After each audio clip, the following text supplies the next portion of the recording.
China's story begins with rivers, not one but two. To the north, the Yellow River gave birth to early Chinese civilization. Its floods were dangerous, its waters unpredictable, but its soil was rich. Early kingdoms rose along its banks. To the south flowed another river, longer, deeper, and far more enduring, the Yangtze River. If the Yellow River was the cradle of China, the Yangtze became its backbone. It carried people, food, trade, and ideas across the heart of the country for thousands of years.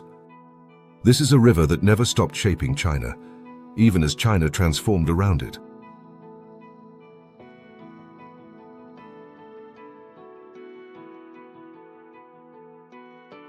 The Yangtze begins high on the Tibetan Plateau, where snowmelt and mountain streams gather into a single flow. From there, it travels more than 6,300 kilometers, making it the longest river in Asia and one of the longest rivers in the world. But length alone doesn't explain its importance. The Yangtze Basin supports hundreds of millions of people and generates a huge share of China's economic output, more than many entire countries. Few rivers on Earth carry so much life, movement, and economic power in a single course.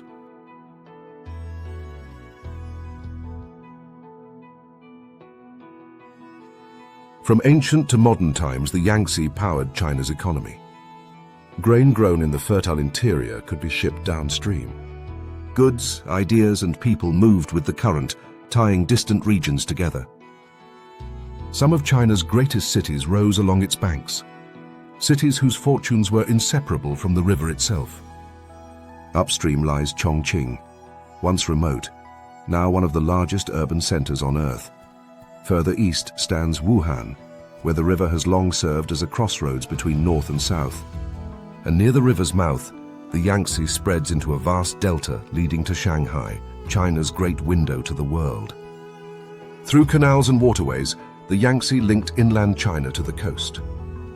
This water network made large-scale trade possible centuries before the modern era.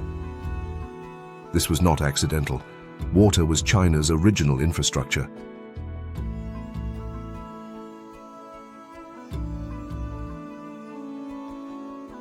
Nowhere does the Yangtze feel more dramatic than in the Three Gorges.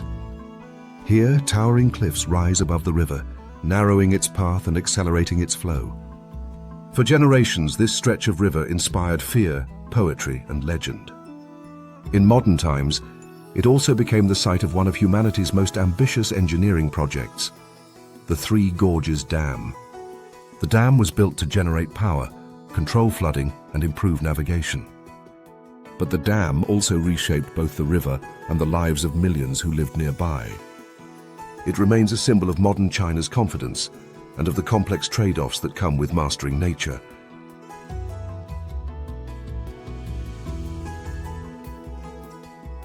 Despite skyscrapers, ports, and dams, the Yangtze has not forgotten its older rhythms. Along quieter stretches, old towns still follow the river's curves.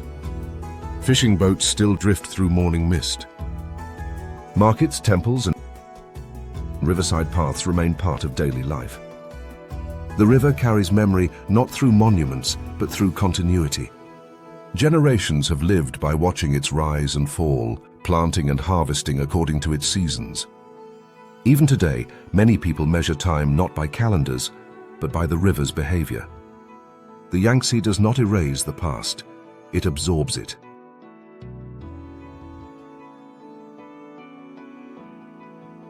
In the modern era, the Yangtze is no longer left to chance. Its waters are monitored, its flow regulated, its banks reinforced. Pollution controls, wetland restoration, and conservation projects now play a central role in how the river is managed. The challenge facing China today is no longer about surviving the river's power, but about guiding it wisely. How much control is too much? How can economic growth continue without exhausting the river that supports it? These questions remain open, and they matter far beyond China.